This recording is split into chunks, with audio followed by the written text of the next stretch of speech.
وَقُلْ جَاءَ الْحَقُّ وَزَهَقَ الْبَاطِلُ إِنَّ الْبَاطِلَ كَانَ زَهُوقًا۔ الحمد للہ وکفى وسلام علی عباده الذین اصطفى اما بعد اللہم الہمنی رشدی واعذنی من شر نفسی۔ سامعین، جمعہ کے دن مولانا خالد سیف اللہ رحمانی صاحب کا ایک مضمون شائع ہوا جس میں انہوں نے ایران امریکہ جنگ پر گفتگو کے دوران یہ بھی تاکید کے ساتھ لکھا کہ اس موقع پر شیعہ سنی کی بحث چھیڑنا فضول ہے۔ پھر انہوں نے کتب احادیث میں شیعہ راویوں کی روایات اور شیعی کتابوں میں مسلمانوں کی روایات کا تذکرہ کرتے ہوئے بتایا کہ دونوں گروپوں میں اختلاف کے باوجود احترام باہم کا جذبہ ہر زمانے میں کار فرما رہا ہے۔ انہوں نے اس بحث کو کچھ اس انداز میں پیش کیا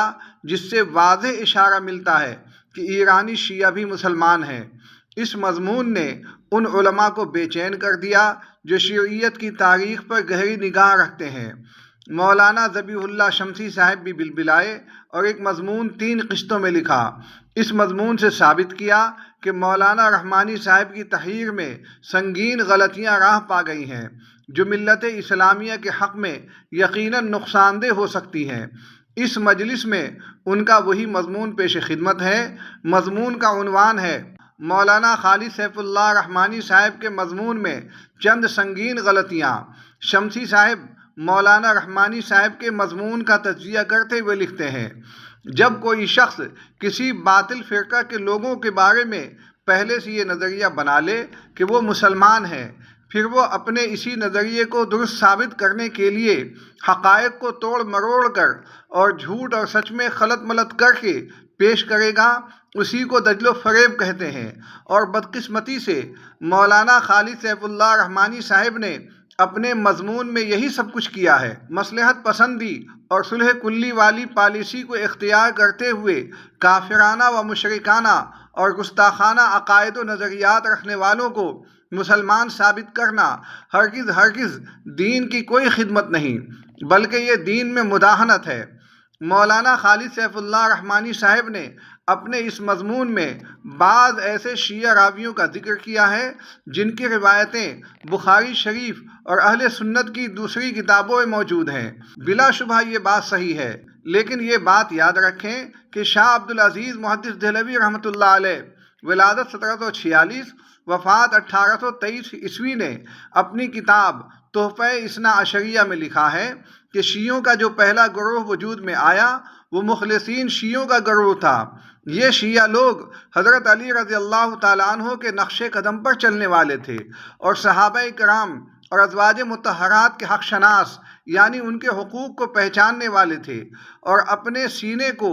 مکر و نفاق سے پاک رکھنے والے تھے۔ تحفہ اثنا عشریہ صفحہ نمبر 5۔ اور شیعہ راویوں کے تعلق سے محققین نے بڑی وضاحت کے ساتھ لکھا ہے کہ جن شیعوں سے روایت لی گئی وہ حضرات شیخین، حضرت عثمان اور دیگر تمام صحابہ کرام اور امہات المومنین کا ادب و احترام کرتے تھے، البتہ حضرت علی کو حضرت عثمان پر فضیلت دیتے تھے۔ یعنی ان لوگوں کا نظریہ تھا کہ حضرت علی رضی اللہ تعالیٰ عنہ حضرت عثمان سے افضل ہیں۔ ایسے لوگوں کو بھی شیعہ ہی کہا گیا۔ مولانا خالد سیف اللہ رحمانی صاحب قیامت کی صبح تک یہ ثابت نہیں کر سکتے کہ بخاری شریف کے شیعہ راوی صحابہ کرام پر سب و شتم کرنے والے اور لعنت و ملامت کرنے والے اللہ تعالیٰ کو چھوڑ کر یا علی مدد اور لبیک یا حسین کی صدا لگانے والے، اہل بیت کے بزرگوں کے شاندار مزارات بنانے والے اور ان مزارات میں شرکیہ و کفریہ اعمال کرنے والے، اہل بیت کے 12 اماموں کو انبیاء علیہم السلام سے زیادہ مقام و مرتبہ دینے والے، حضرت علی رضی اللہ تعالیٰ عنہ کو خدائی کا درجہ دینے والے، خلیفہ دوم حضرت عمر فاروق رضی اللہ تعالیٰ عنہ کے قاتل ابو لولو فیروز کا ادب و احترام کرنے والے اور ابو لولو فیروز کا مزار بنانے والے، قرآن مقدس کو تحریف شدہ ماننے والے، حضرت عمر فاروق رضی اللہ تعالیٰ عنہ کو حضرت فاطمۃ الزہرا رضی اللہ تعالیٰ عنہ کا قاتل کہنے والے، حضرت فاطمۃ الزہرا رضی اللہ تعالیٰ عنہ کو باغ فتح نہ دینے کی وجہ سے خلیفہ اول حضرت ابوبکر صدیق رضی اللہ تعالیٰ عنہ کو جہنمی کہنے والے، متع یعنی زنا کرنے والے اور متع کو ثواب بتانے والے دور حاضر کے زندیق اور منافق شیعوں کی طرح ہرگز نہیں تھے، اور جن شیعوں سے روایتیں لی گئی ہیں وہ متابعات و شواہد میں ہیں۔ مولانا خالد سیف اللہ رحمانی صاحب نے یہ تاثر دینے کی کوشش کی ہے کہ بخاری وغیرہ میں جب شیعوں سے روایت لی گئی تو معلوم یہ ہوا کہ وہ مسلمان تھے، لہذا دور حاضر کے شیعہ بھی مسلمان ہیں۔ جواباً عرض ہے کہ یقیناً وہ شیعہ مسلمان تھے، کیونکہ ان کے عقائد و نظریات ویسے نہیں تھے جو دور حاضر کے شیعوں کے ہیں۔ اگر ہم رد شرعیت پر تصنیف کردہ کتابوں کا مطالعہ کریں گے تو معلوم ہو جائے گا کہ شیعوں کے بہت سے فرقے تھے۔ ایک فرقہ وہ تھا جو تمام صحابہ کرام کا ادب و احترام کرتا تھا اور صرف یہ نظریہ رکھتا تھا کہ حضرت علی رضی اللہ تعالیٰ عنہ حضرت عثمان سے افضل ہیں۔ علماء حق نے اس فرقے پر کوئی گرفت نہیں کی اور فرمایا اس میں کوئی حرج نہیں۔ ایک فرقہ وہ تھا جو اس بات کا قائل تھا کہ تمام صحابہ کرام اور حضرات شیخین قابل احترام ہیں، لیکن حضرت علی رضی اللہ تعالیٰ عنہ حضرات شیخین سے افضل ہیں۔ اس فرقے کو تفضیلیہ کہا گیا۔ علماء حق نے اس پر گرفت کی۔ اس کے علاوہ چھوٹے چھوٹے بہت سارے فرقے تھے۔ پھر 255 ہجری میں شیعوں کا ایک فرقہ نمودار ہوا، اس کا نام اثنا عشریہ تھا، یعنی اس فرقے کے لوگ اہل بیت کے 12 اماموں کے بارے میں کافرانہ، مشرکانہ اور گستاخانہ عقائد و نظریات رکھتے تھے۔ اس فرقے کے لوگوں نے اپنے عقائد و نظریات کی خوب تبلیغ کی۔ دھیرے دھیرے چھوٹے چھوٹے فرقے اس فرقے میں ضم ہو گئے یا ختم ہو گئے اور یہ فرقہ سب سے بڑا فرقہ بن کر نمودار ہوا۔ اس کی پوری تفصیل شاہ عبدالعزیز محدث دہلوی رحمۃ اللہ علیہ کی کتاب تحفہ اثنا عشریہ میں ملاحظہ فرمائیں۔ ایران میں خمینی کے شیطانی انقلاب کے بعد اثنا عشریہ فرقے کو بہت فروغ حاصل ہوا، اور اب حالت یہ ہے کہ پوری دنیا میں شیعوں کا سب سے بڑا اور طاقتور یہی فرقہ ہے۔ 2000 عیسوی کے اعداد و شمار کے مطابق پوری دنیا میں تقریباً 85% اثنا عشریہ فرقے کے شیعہ آباد ہیں۔ یہ 2026 عیسوی ہے اور اب تو ان کی تعداد میں اور بھی اضافہ ہوا ہے۔ اس لحاظ سے تقریباً 95% یہی فرقہ اثنا عشریہ دنیا میں موجود ہے۔ یہ بات واضح رہے کہ فرقہ اثنا عشریہ سے تعلق رکھنے والے شیعوں کے کافرانہ، مشرکانہ اور گستاخانہ عقائد وہی ہیں جو روافض کے ہیں۔ اسی لیے دور حاضر کے شیعہ اور رافضی ایک ہی ہیں۔ دیوبندی، بریلوی اور علماء اہل حدیث کا متفقہ فیصلہ اور فتویٰ ہے کہ اثنا عشریہ فرقے سے تعلق رکھنے والے تمام شیعہ دائرہ اسلام سے خارج ہیں۔ چنانچہ مشہور عالم دین حضرت مولانا سید سلمان منصور پوری صاحب ایک سوال کے جواب میں لکھتے ہیں، آج کل جن لوگوں کا ایران میں غلبہ ہے وہ شیعہ اثنا عشریہ ہیں جو اپنے کفریہ عقائد کی وجہ سے خارج از اسلام ہیں۔ کتاب النوازل جلد 2 صفحہ نمبر 59۔ دیکھ لیں، حضرت مولانا مفتی سید محمد سلمان منصور پوری نائب مفتی و استاد حدیث جامعہ قاسمیہ مدرسہ شاہی مراد آباد اپنے اس فتوے میں صراحت کے ساتھ فرما رہے ہیں کہ ایران میں جن لوگوں کا غلبہ ہے وہ شیعہ اثنا عشریہ ہیں اور وہ دائرہ اسلام سے خارج ہیں۔ پڑوسی ملک کے مشہور عالم دین فقیہ العصر حضرت مولانا مفتی رشید احمد لدھیانوی رحمۃ اللہ علیہ دور حاضر کے زنادقہ کے عنوان کے تحت فرماتے ہیں کہ شیعہ زنادقہ کا بدترین فرقہ ہے اور سب سے بڑا دشمن اسلام اور سب سے زیادہ بدترین خبیث زنادقہ کے اس اخبث الخبائث فرقے نے اسلام اور مسلمانوں کو جتنا بڑا نقصان پہنچایا ہے اور پہنچا رہے ہیں، اتنا نقصان زنادقہ کے دوسرے سب فرقوں کا مجموعہ بھی نہیں پہنچا سکا، بلکہ اس کا عشر عشیر بھی نہیں کر سکا۔ احسن الفتاویٰ جلد 6 صفحہ نمبر 388۔ دیکھ لیں، مجتہدانہ بصیرت رکھنے والے فقیہ العصر مفتی رشید احمد لدھیانوی صاحب شیعوں کے متعلق کتنا سخت فتویٰ دے رہے ہیں اور شیعوں کو اسلام کا سب سے بڑا دشمن بتا رہے ہیں۔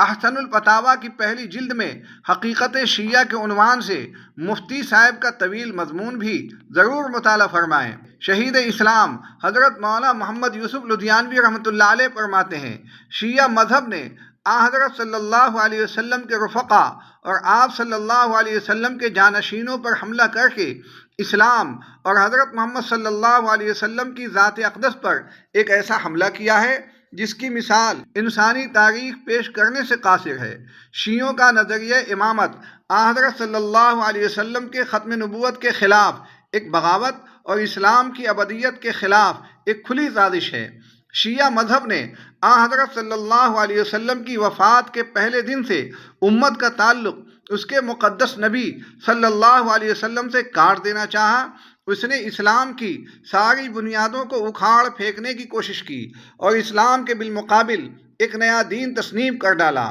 اختلاف امت اور صراط مستقیم صفحہ نمبر 18 اور 19۔ ان علماء حق کے جو فتاویٰ درج کیے گئے ہیں جن میں شیعوں کو دائرہ اسلام سے خارج کر دیا گیا ہے اور شیعوں کو اسلام کا سب سے بڑا دشمن قرار دیا گیا، اب میں مولانا خالد سیف اللہ رحمانی صاحب سے پوچھنا چاہتا ہوں کہ مذکورہ بالا علماء حق جن شیعوں کے بارے میں ایسا سخت فتویٰ دے رہے ہیں وہ شیعہ کس دنیا میں رہتے ہیں، اور آپ یعنی مولانا خالد سیف اللہ رحمانی صاحب حقائق کو توڑ مروڑ کر اور دجل و فریب کے ذریعے جن شیعوں کو مسلمان ثابت کر رہے ہیں وہ کس دنیا میں رہتے ہیں؟ ظاہر ہے کہ سب اسی زمین اور اسی دنیا میں بسنے والے شیعہ ہیں، بس فرق یہ ہے کہ آپ ان کو مسلمان ثابت کر رہے ہیں اور علماء حق ان کو دائرہ اسلام سے خارج قرار دے رہے ہیں۔ اور یہ بھی یاد رکھیں کہ شیخ الاسلام ابن تیمیہ رحمۃ اللہ علیہ سے لے کر شاہ عبد العزیز محدث دہلوی رحمۃ اللہ علیہ اور دیگر علماء حق تک سب نے اثنا عشریہ شیعوں کو دائرہ اسلام سے خارج قرار دے دیا ہے اور ان کو ہرگز مسلمان تسلیم نہیں کیا۔ ان علماء حق کے مقابلے میں آپ کی بات کی کوئی اہمیت نہیں، آپ کی بات کا کوئی وزن نہیں، بلکہ ہزاروں علماء حق کے فتاویٰ کے خلاف آپ کی رائے اور آپ کی تمام باتیں قابل مذمت اور قابل رد ہیں، اور آپ نے اپنے اس مضمون میں بغیر کسی مستحکم دلیل کے تمام شیعوں کو مسلمان کہہ کر ان تمام علماء حق کے فتاویٰ اور کتابوں کی تکذیب کی ہے جن میں اثنا عشریہ شیعوں کو دائرہ اسلام سے خارج کر دیا گیا ہے۔ گویا کہ آپ نے شیخ الاسلام ابن تیمیہ سے لے کر شاہ عبد العزیز محدث دہلوی اور دیگر تمام علماء حق کو ایک طرح سے ناقابل اعتماد ثابت کر دیا کہ ان حضرات نے شیعوں کے بارے میں جو فتاویٰ دیے ہیں اور رد شیعیت پر جو کتابیں لکھی ہیں وہ سب غلط ہیں۔ حضرت مولانا منظور نعمانی رحمۃ اللہ علیہ کی مشہور زمانہ کتاب ایرانی انقلاب امام خمینی اور شیعیت پر تبصرہ کرتے ہوئے All India Muslim Personal Law Board کے سابق صدر حضرت مولانا سید ابو الحسن علی ندوی رحمۃ اللہ علیہ فرماتے ہیں، ایک تصویر وہ ہے جو اہل سنت کے عقائد کی روشنی میں دنیا کے سامنے آتی ہے، دوسری وہ جو فرقہ امامیہ اثنا عشریہ کے عقائد و بیانات اور ان کی دین کی تشریح اور تاریخ اسلام کی تعبیر اور اس کے خاص تصور سے تیار ہوتی ہے۔ ان دونوں تصویروں میں کوئی مماثلت و اتفاق نہیں۔ پھر آگے چل کر اخیر میں فرماتے ہیں کہ دین اسلام اور مسلمین اولین کی دو متضاد تصویریں عقائد اہل سنت اور عقائد فرقہ اثنا عشریہ کا تقابلی مطالعہ تیار ہو گیا۔ ایرانی انقلاب امام خمینی اور شیعیت صفحہ نمبر 24-25۔ دیکھ لیں، حضرت مولانا کی اس تحریر سے واضح طور پر معلوم ہوا کہ اہل سنت اور فرقہ اثنا عشریہ میں کوئی مماثلت نہیں۔ عقائد اہل سنت اور عقائد فرقہ اثنا عشریہ بالکل دو متضاد چیزیں ہیں، ان میں کوئی جوڑ نہیں، کوئی لگاؤ نہیں۔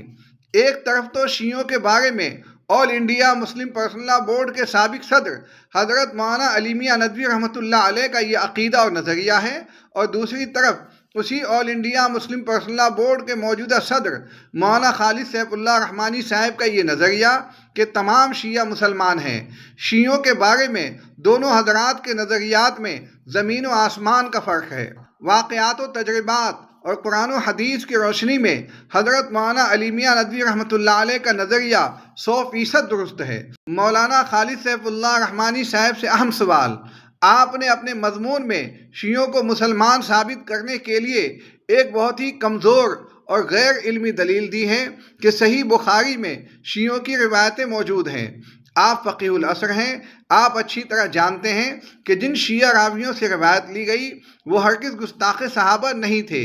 اور ان شیعوں کے عقائد و نظریات آج کے شیعوں کی طرح کافرانہ و مشرکانہ اور گستاخانہ نہیں تھے۔ وہ تمام صحابہ کرام اور امہات المومنین کا ادب و احترام کرتے تھے،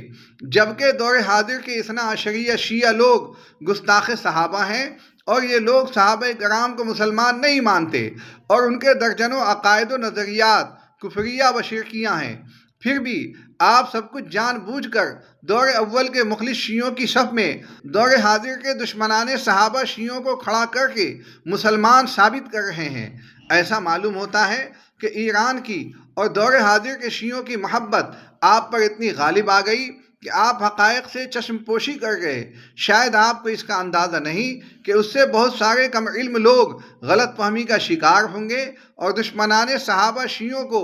آپ کے اس مضمون سے بہت تقویت پہنچے گی۔ بہرحال آپ سے ایک اہم سوال یہ ہے کہ آپ نے جو یہ دلیل دی ہے کہ صحیح بخاری اور اہل سنت کی دیگر کتابوں میں شیعوں کی روایتیں موجود ہیں، اور امام بخاری نے شیعوں سے روایتیں لی ہیں، اس کا ذکر اس انداز میں آپ نے کیا ہے کہ آپ کے مضمون کو پڑھ کر ہر شخص سمجھ جائے گا کہ شیعوں کے مسلمان ہونے کے لیے آپ کے نزدیک یہ دلیل کافی ہے۔ پھر میں آپ سے سوال کرتا ہوں کہ شیخ الاسلام ابن تیمیہ رحمۃ اللہ علیہ سے لے کر شاہ عبدالعزیز محدث دہلوی اور ہزاروں علماء حق نے شیعیت کے رد میں جو کتابیں لکھی ہیں اور جو فتاویٰ دیے ہیں، جن میں صراحت کے ساتھ کہا گیا ہے کہ اثنا عشریہ شیعہ اور فرقہ نصیریہ